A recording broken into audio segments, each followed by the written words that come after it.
Abu Dhabi മുസഫയിൽ ഇറാന്റെ drone ആക്രമണം. എണ്ണ സംഭരണ കേന്ദ്രത്തിന് തീപിടിച്ചു. ആക്രമണത്തിൽ ആർക്കും പരിക്കില്ല. തീ നിയന്ത്രണ വിധേയമാക്കിയെന്ന് അബുദാബി അധികൃതർ അറിയിച്ചു.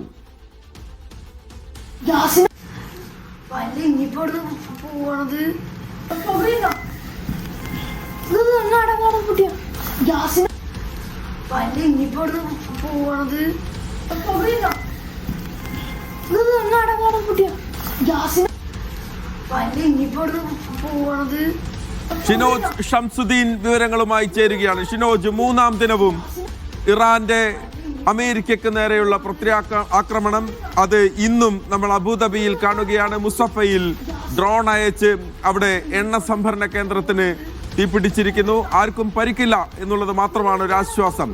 തീ നിയന്ത്രണ വിധേയമാക്കിയെന്നാണല്ലോ അറിയുന്നത്. എന്താണ് ഇത് സംബന്ധിച്ചുള്ള കൂടുതൽ വിവരങ്ങൾ? എപ്പോഴാണ് ഈ ആക്രമണം ഉണ്ടായത്?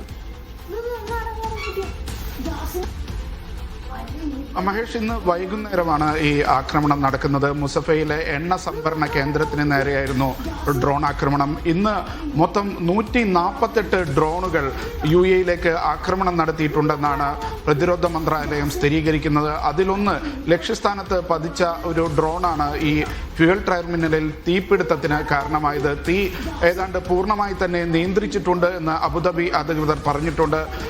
ആളപായമില്ല. ഇന്ന് മൂന്നാം ദിവസം നടന്ന ആക്രമണങ്ങളിലൊന്നും തന്നെ ജീവപായമില്ല എന്നുള്ളതാണ് ഒരു ആശ്വാസം. എന്നാൽ ഇന്ന് 10 പേർക്ക് കൂടുതൽ പരിക്കേറ്റിട്ടുണ്ട്. ഇതോടെ മൊത്തം പരിക്കേറ്റവരുടെ എണ്ണം UAE-യിൽ 68 മാറിയിട്ടുണ്ട്. ഇന്ന് 9 ബാലിസ്റ്റിക് മിസൈലുകളും അതേപോലെ തന്നെ 6 ക്രൂയിസ് മിസൈലുകളും UAE-ക്ക് നേരെ ഇറാൻ തൊടുത്തുവിട്ടിട്ടുണ്ട് എന്ന് പ്രതിരോധ മന്ത്രാലയം സ്ഥിരീകരിച്ചിട്ടുണ്ട്. ഇന്ന് രാവിലെ അബുദാബിയിലും അതേപോലെ തന്നെ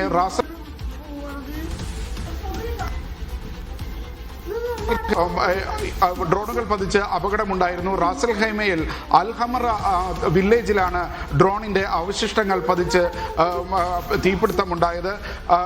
മൂന്നാം ദിവസവും ആക്രമണം തുടരുന്നു എന്നുണ്ടെങ്കിലും UAE-യിലെ ഒട്ടുമിക്ക വിമാനങ്ങളും ഭാഗികമായി പ്രവർത്തനം പുനരാരംഭിക്കുന്നു എന്നുള്ളതാണ് മറ്റൊരു ശുഭകരമായ വാർത്ത. അബുദാബി വിമാനത്താവളവും അതേപോലെ തന്നെ ദുബൈയിലെ DXB DWC വിമാനത്താവളങ്ങളും ഷാർജ വിമാനത്താവളവും ഭാഗികമായി പ്രവർത്തനം പുനരാരംഭിച്ചിട്ടുണ്ട്. കുടുങ്ങിക്കിടക്കുന്ന യാത്രക്കാരെ നാട്ടിലെത്തിക്കാൻ മുൻഗണന നൽകിക്കൊണ്ടാണ് വിമാനങ്ങൾ സർവീസ് നടത്തുന്നത്. ഇതിന്റെ ആദ്യ വിമാനങ്ങൾ കൊച്ചിയിലും അതേപോലെ തന്നെ ഡൽഹിയിലും എത്തിയിട്ടുണ്ട്. മറ്റൊരു പ്രധാന കാര്യം വിമാന കമ്പനികൾ അറിയിക്കുന്നത് ഇത് ഭാഗികമായ സർവീസ് മാത്രമാണ്. ഇത്തിഹാദിന്റെ കൊമേഴ്സ്യൽ സർവീസ് മാർച്ച് 4-ന് ഉച്ചയ്ക്ക് 2 വരെ ഇത് റദ്ദാക്കിയിട്ടുണ്ട്. അതേപോലെ തന്നെ എമിറേറ്റ്സ് വിമാനങ്ങൾ ഇനിയൊരു അറിയിപ്പുണ്ടാകുന്നവരെ കൊമേഴ്സ്യൽ സർവീസ് നടത്തുന്നില്ല എന്നാണ് അറിയിച്ചിട്ടുള്ളത്.